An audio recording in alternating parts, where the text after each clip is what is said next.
আমি আপনাকে বলি, বোন আমি তোমাকে বলি, বেটি আমি তোমাকে বলি, তুমি নিজেকে এত সস্তা ভাবলে কি করে যে তোমার ইজ্জতের দাম কি নেই? তুমি ভালোবাসার নাম দিয়ে তোমার সব কিছু উজাড় করে দিবে, এমনটা তুমি ভাবলে কিভাবে? তোমাকে ইসলাম সম্মান দেয়নি? তোমার ইসলাম কোন জায়গায় তোমার মানহানি করেছে? ইসলাম তোমাকে পরিপূর্ণ সম্মান দিয়েছে।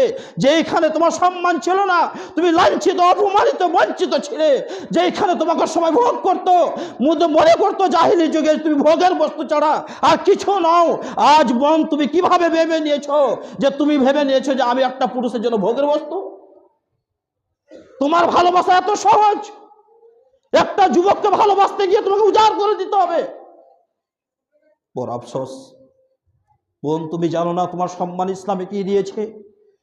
বোন তুমি যেদিন মা হবে, আল্লাহর নবীর কাছে একজন ব্যক্তি এসে বলছে, ইয়া রাসূলুল্লাহ, আমার